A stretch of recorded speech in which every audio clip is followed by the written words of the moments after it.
Hello and welcome back to the Avoid the Tyrewall podcast. Today I'm joined by a very special guest, Max Chilton. Max, do you want to tell us a bit about yourself?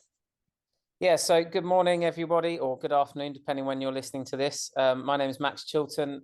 Some of you probably know me best from Formula One, which, depending on the age of the listeners, they might remember or not. It was quite a long time ago now, 2013 and 2014.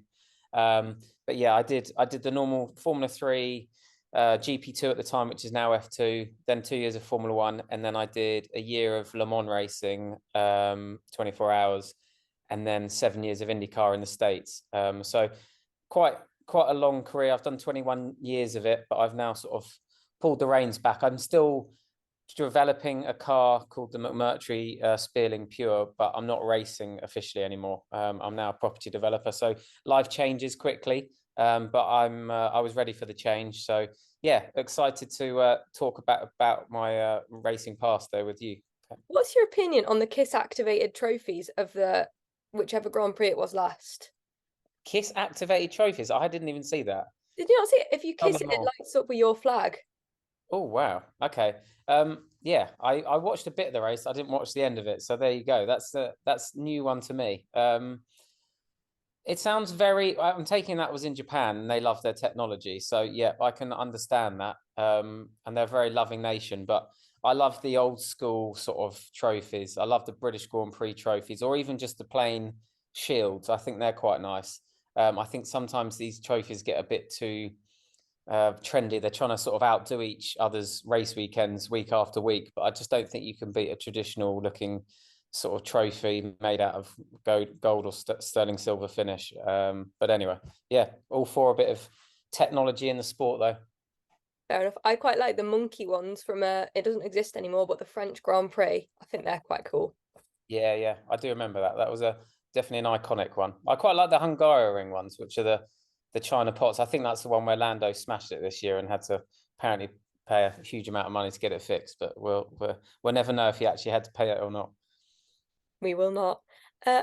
This is a fan question. I am Angelina Perez _54 says, what team did you want to race for growing up, and if you ended up racing for them? So obviously when you first start watching motorsport, for me it was Murray Walker commentating when Schumacher was always winning in a Ferrari. Now you could arguably say I never raced for Ferrari Formula One team, but I did race in Formula One with a Ferrari engine. So we had lots of Ferrari personnel there in 2014 when I was racing for Marussia. So I sort of half made that dream come true. The other one was McLaren. They're my local Formula One team. They're only 15 miles away in Woking. And I did work. I was sort of not working for them, but I was on the young driver program. So I spent a lot of time training there in their high performance center, going on the simulator in F2 days and even the F1 days, because Marussia used to use their simulator. So it's definitely well, actually, sorry, not Marussia, Force India. When I was on their young driver program, I used their McLaren sim at the time as well. So I had lots of experience of going to MTC, and then coming up through the ranks. Carlin, still to this day, or now Rodin Carlin, are still the best team in my opinion outside of Formula One. And I raced for them for 6 or 7 years on and off over a 12-year period. So yeah, I'd say I sort of achieved most of the goals that I wanted to when it came to teams.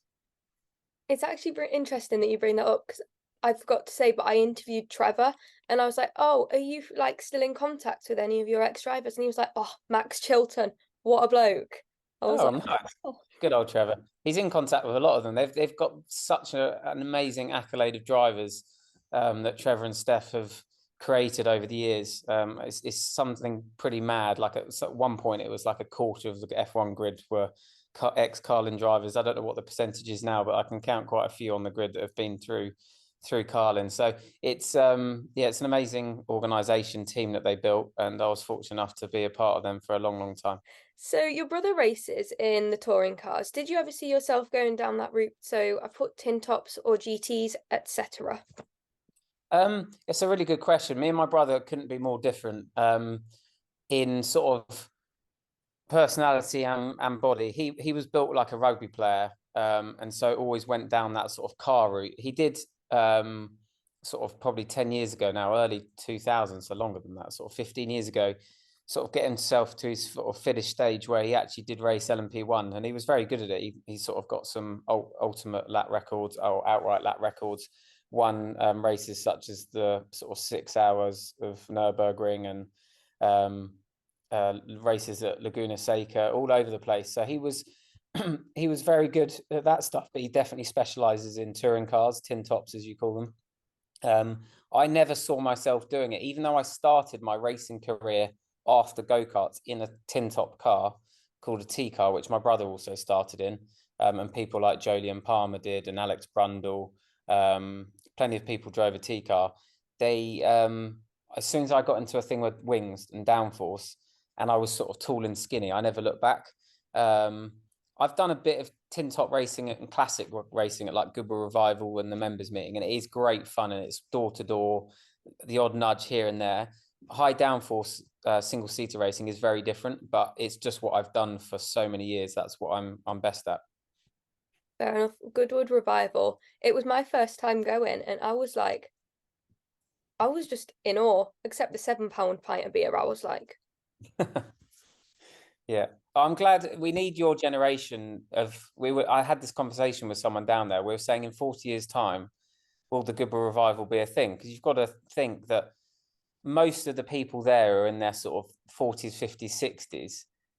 And in 40 years' time, are the generation which have purely been brought up with electric cars going to have a passion for these old, amazing cars? And I had the argument that I think there will be, because people love something which isn't the norm. And if we're all just bored with the sort of generic cars that take us to work, they'll find these amazing, noisy cars that create smoke and smells and spitfires flying overhead.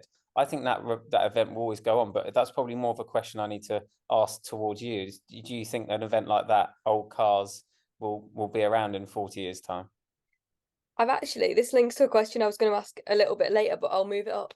I think, yeah, to be honest, because, you know, it's like you have the electric cars.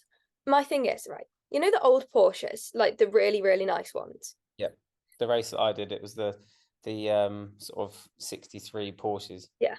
So why not get one of those? And, you know, obviously electric motors are all the trend. Put an electric motor in, but make the noise of the race car. Like, I don't know if that doesn't make any sense, does it? In my head, it makes sense. Say that again. You want to do what with the old Porsches? Like, get like a Tesla engine or something, or battery. Yeah. Yeah. Whack it in the old car because, you know, we want to save the planet. Full disclosure. Yeah. And then whack a race car noise so it actually sounds like the old F1 cars. I can't remember what years it was because I was like this big, but Yeah. like, you know, when they go up Eau Rouge and you just Hear and see it. yeah. I just don't, I never, there are plenty of people that are doing classic car conversions with Tesla motors or any other brand, and it just is just not the same. And if it's pumps noise, all you picture is a speaker under the underside of the car. Yeah, good So I point. think also a huge amount of the value is in these old engines that are very easy to fix, you know. But again, fast forward 40 years, are there going to be many people that know how to rebuild an engine? There's lots of questions to be answered about that, but I'm a true believer in that it was a really special period of automotive history, and I think we'll try and savor that for as long as we can. So I'm gonna say the good revival will still be a thing in 40 years' time. Are electric cars the way forward, or do you think there's a different alternative? Are electric cars the way forward for the short term next number of decades? Then absolutely, that is the way forward. There's plenty of companies and governments pushing for it, which for the time being is the right solution. I mean, we're actually sponsored by a company called My Energy that are the biggest provider of car chargers in the UK, and now also doing battery chargers for our solar panels for housing, so you can run your house through solar or charge your house through solar. And there's a big push because obviously at the moment we don't have the infrastructure for it, which is the biggest problem. So people like My Energy are selling 5,000 car chargers a week to people's houses to charge the car. But we obviously need more from the government on roads, on the sides of roads, because not everyone has a driveway and can't just charge the car overnight. But it is, you know, greener than a normal combustion engine. It does take quite a long time for an electric car to become green. and I don't know how long we can produce lithium for, but there are other solutions to lithium. Hydrogen is just hugely expensive and time consuming, and creates huge energy to get out the hydrogen. But there's also a huge push behind synthetic fuels. So Formula One, say by 2025, they'll be running purely on synthetic. It is already a thing, but it's just like 10 times the price per barrel. So I'm not the expert. I know, at least for now, electric is definitely the way forward, and that's why there's a big push behind it. If you ask me in 50 years' time, I don't know the answer. I'm not enough of a specialist for that, but I'll still be a purist, and I still love old cars. I collect old cars. I love the smell. I want Goodwood to be there in 40 years' time. But whether or not in 100 years' time we'll have electric or have something else, I don't know the answer to that. What does a daily routine look like for you? So like getting up, going to the gym, working, etc. So my first alarm goes off at 6:15 a.m. I love that time of day where you're all comfortable in bed, but you don't have to get up. So then my second one goes off at 6:30, and then I'm out of bed at 6:30 in the gym. Luckily, my I've got a gym in my house. I don't like using it because it's really hot up there and I don't have aircon yet. So I go to my local rugby club gym, which is a mile away, and I'm in there before 7 o'clock every morning for an hour. Back home, breakfast and shower for half an hour, and then I'm out of the door at 8:30, either to go to the office or go to sites, because I'm now building houses, or I've got a car storage business. Like this morning after this, I've got to go and let a load of cars in and out of the unit before going to a site and then going to the office. And then I usually get home at about 6:30, have dinner, and then probably do emails on the sofa whilst attempting to watch a program, and then lights out by 10 o'clock. So I've got quite into a good routine now, but I don't have any spare time in my day now. That's why I have to get up and do my gym, because if I don't do that, I'm in a bad mood for the rest of the day, because I just feel like all I've done is work and not had in my own time. So we've seen a rise in the popularity of IndyCar. Do you think that this surge of fans has been coming for a while, or has it just been like really, really sudden? I think there's been a steady increase, but the thing which has just changed motorsport in general is Netflix Drive to Survive. I mean, I hate to say it, I didn't watch the first series because my wife watched it, and when she was doing her makeup, and I can always overhear it, and I was thinking, God, they've dramatized this. Like, they make it sound like it's real rivalry, which it is, but they've really sort of turned the heat up and do the music, and I was like, it's too dramatic for me. But then I got a Peloton, and I thought, what do I watch on the Peloton? So I gave the second series in a watch, and it is entertaining. So I get why people that have no idea about motorsport find it fascinating, because it gives you that behind the scenes. And let's face it, we all love behind the scenes stuff. I mean, why do I follow other sportsmen and women on Instagram? It's not to see them hit a cricket ball 10 times or hit a tennis ball 10 times. It's, if they're a tennis player, I want to see what their routine's like, what they get up to day with their friends. And I think that's what Drive to Survive does. It gives you the information that you're not aware of if you just watch the normal race live. So yeah, I totally get it. And that's really brought in a huge new demographic. It's brought in the whole American market, which has then pushed the whole of motorsport up, and naturally it's pushed IndyCar up. I think NASCAR's probably had a slight decline, if I'm honest. I could be wrong there, but I'd say people that were watching NASCAR have now maybe switched to Formula One / IndyCar. But in general, motorsport's risen, which is great for everyone. I also think, like, you know, Pato Award, he's really active on social media, and he like is always doing competitions, like win this VIP packagey thing. I think, do you know, like social media has helped with that, and like you mentioned NASCAR, like Tony Bredinger, I have no idea how to say her name. She's doing really well in NASCAR. Do you think, you know, having a big social following does help with that? It definitely helps with sponsors, and let's face it, motorsports is hugely driven by sponsors. So absolutely, it gets you in the public eye. It gets you in front of the team managers and owners which make the decisions to put you in the car. And if you can attract sponsors, even in Formula One now, it always has been the same. If you've got a really, big sponsor that can stick with you throughout your career, it's going to help. I mean, Fernando Alonso bought Santander into Formula One, and they stuck with him a long time. It doesn't matter if you're someone as talented as Fernando or someone who's starting out in their career. If you've got a loyal sponsor to carry through, it really, really does help. So social media is a thing which started when already in my career. It wasn't a thing when I started, then it took off. And so I've seen the whole progression. And I do quite a lot of it, but I wouldn't say I'm overly great at it. I mean, some people make it their job, and that's naturally, I mean, it's really time consuming.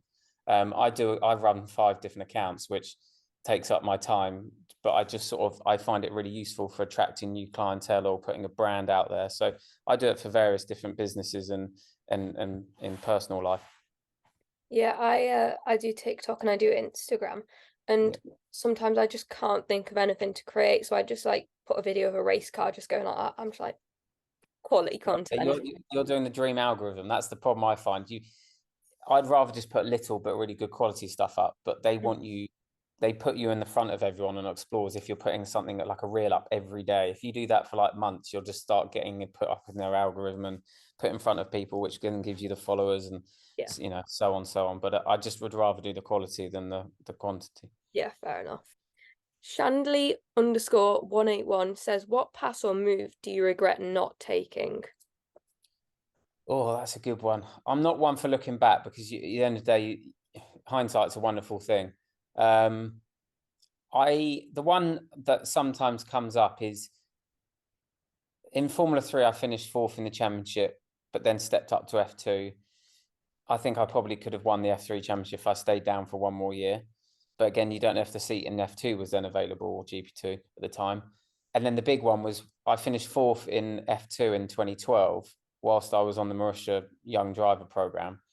And I'm 99% sure if I'd stayed down for another year, I would have won that championship because my progression was going really well. And the 2 races I won were from pole position in the feature race, which is the main race, not just the reverse grid.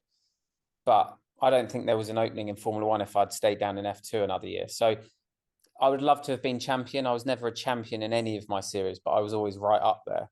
I'm sure I would have become champion if I stayed down for a year, but then I don't think I would have had the opportunity. So they're the decisions, but I wouldn't change it. I think that's just the way it went.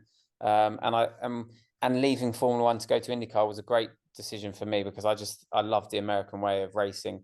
It's pure racing. The tracks are stupidly pure, like literally tarmac, white line, grass, gravel, and tires. None of this, oh, he's cut the corner, like he's got away with it. We'll just make the tracks just grass and tarmac, and that eradicates the problem. So I loved my time in America, and yeah, I wouldn't change that.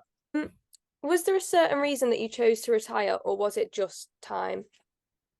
I'd been thinking about it for some time, and that's why I started my car storage business because I didn't want to be an athlete which suddenly stopped and then didn't have an income. So I was sort of thinking about it, and I like change. I like sort of learning different things. I'd always had a passion for property. Let's face it, you can't be a racing driver forever. And the timing for me was just the right timing. And I was slowly falling out of love with it because I just wasn't having a great time at racing at the time. But since I've stopped, I've sort of fallen back in love with it, and I love watching the racing. I love doing the classic car stuff. But sometimes there's just enough signals that enough's enough. And I dedicated 21 years of my life to it, and I did have some success. And I got to Formula 1, and I met some amazing people, and I shared some amazing time with friends and families doing it. But you know, things can't go on forever, and I'm glad. I think it's a difficult decision for some people to make, and I think I know lots of others which are struggling to make that decision. But I think you just got to back yourself and go, right, now's the time. Jordan.Creffield asks, what was the toughest moment you had to overcome and how? The toughest moment I had to overcome. I mean, losing my teammate Jules was pretty challenging, or very challenging. It's the hardest thing I've ever had in my sort of career because we were brought up in an area where motorsport's pretty safe and it very rarely happens. And it literally just happened right next to me. And he was my teammate, and one day he was there and one day he wasn't. And so that was a bit of a wake-up call for everyone, and to make everyone realize what we're doing was really quite dangerous and special, and it still is. You know, you can't be doing these 200 and something plus mile an hour cars around corners and not expect something to one day happen. But it was just one of those freak accidents, but they always are the freak accidents. And so that, I mean, there's not a day it goes by without me thinking about Jules or his family. But it's probably driven me on to sort of push on, and that's why I carried on, and I went on and did oval racing, which is probably the most dangerous type of racing. and that was a real mental struggle for me. But I had some success. I nearly won the Indy 500. I finished fourth at that. I won an Indy Lights race, and fun enough, at Iowa, on the day Jules passed away. So I'm sure he was looking down, helping me with that one.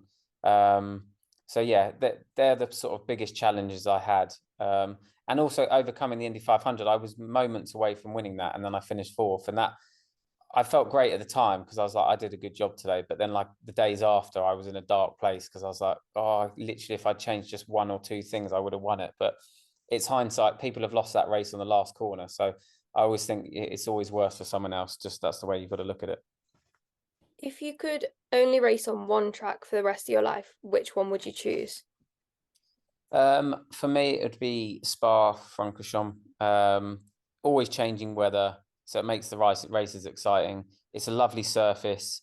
It's got huge undulations, hills, long straights, plenty of overtaking spots. It's beautiful, great viewing for the fans, and it's in a lovely country with great food and a nice drive from the UK. So Spa is right up there for me. Porsche or Porsche? Porsche. Correct. I know I'm wrong. I know I'm wrong saying that, but I can't. I feel like if you say Porsche, it just sounds wrong. So. Yeah. So what is your actual role at McMurtry, and how did this partnership come about? So I'm their development driver, or development test driver. It came about in 2021 at Goodwood Festival Speed. Dave Turnton, head of their PR, caught me, said, "You've got 5 minutes to come and have a look at our car." So I said, "Yeah." And when we're walking down, he told me all about it, and I thought, this is all the biggest load of BS, or it's the best car ever. And I met them. They were a great team. The car was fascinating. I knew I was going to stop racing, so I sort of put my foot through the front door to say that it's probably time you need a test driver. And then a year later, we broke the record. So the rest is history. Have you ever been in awe when you've met someone? I've been lucky enough to meet like Sir Sterling Moss, Jackie Stewart, Jackie Stewart, John Surtees. These guys are sort of absolute legends of what they do. And luckily, actually, John Surtees, I used to have long chats with and travel with sometimes, and his family are amazing. I mean, what he did will never happen again. So they're sort of my idols. I never try and get starstruck, even though your heart rate elevates a little bit. Just try and keep calm. And my experience is, if you just chat to them like a normal person, they're a lot more relaxed talking to you. But if you act like a really sort of excited fan, they sort of like they're not overly interested in a big conversation. So just try and act relaxed and have a chat. What is your take on drivers being dropped midway through a season? So Nick de Vries, Albon, Gasly, should they be given more opportunity? I don't think anyone should be dropped mid-season, but then these sponsors are such a big part of it, and there's huge costs involved if someone's not performing, then yes. But I mean, the ones that have been dropped, they've then sort of been brought back into Formula One. So it's not always the right decision. Who's been your biggest supporter in your career? My parents and my wife. Yeah, absolutely wouldn't have done it without them, and they were there for all the great moments. And yeah, I wouldn't have done it without them. What is your regular car brackets daily drive? It's a mini John Cooper Works. Oh, cute. Do you see yourself re-entering motorsports competitively? I'd never say never, because I'm still only 32 and there might be an opportunity. At the moment, I'm very busy growing a business, which is a big passion project of mine. So, I can't see it in the next couple of years. I'd say it's unlikely professionally, but again, you never know what's around the corner. So let's wait and see. Okay. How many points did Mick Schumacher win the 2022 F2 season over Callum Ilott? Oh God, I don't think it was many. I'm going to say like 3. 14. Oh, okay. What is the name of the driver who won the first ever Formula One race? I do know this, but I don't. No, I don't know. It's not Fangio, and I want to say it, but it's not. Nino Go on. Farina. Yeah, I should have known that. I do know that. Yeah. What is Sir Sterling Moss regarded as? What's he known as? Well, he's known as the best driver to never win a world championship. Yeah. Correct. What team was Jenson Button driving for when he won his title in 2009? F1 GP. Correct. Who's the only driver to ever win the Triple Crown of motorsports?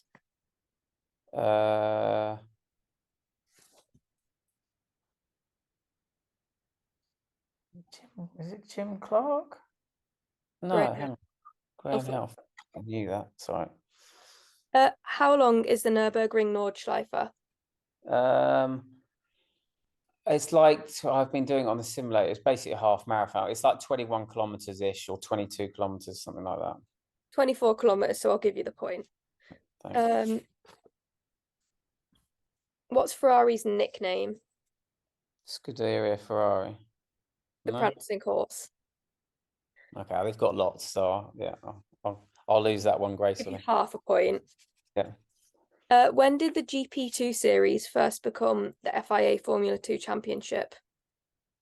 Oh God, I left in 2012. When did it come F2? Not long after, like 20. When did it come F2? I'm gonna say like 20. Oh, was it the year after me? 2013 or 2014? 2017. Oh God, well, I'm useless. Which team won both the F2 and F3 championships in 2020? I don't watch it anymore. I don't know. Prema? Correct. Oh, right, okay, fine. Can you name this track? Is that an F1 track? Yep. What, current? Yeah. What's that? Think of the phrase, I am stupid. I am stupid. Charlotte. I mean, it still means nothing to me. It's a track I've never done. It's got to be a new one. It looks like a street circuit because it's got a big box on it. It's not Miami. No, because it's got a box on it. New tracks they've done. Street tracks. Oh, is it? It's not Vegas, is it? No? That looks like big. It's not Mexico. Street track that I've not done. Oh, Qatar one. Whatever. No, Saudi. Oh, go on then. I'm useless. Baku. Oh, okay. God, I'll never have got that. You got 4.5. So Yes, utterly useless. The lowest was 2. The highest was 9. I knew I was going to struggle with that, but yeah, I thought I'd do better. Cool. Thank you for watching this week's episode of the Avoid the Tyrewall podcast. And thank you so much to Max for agreeing to do this interview. See you next week. Bye.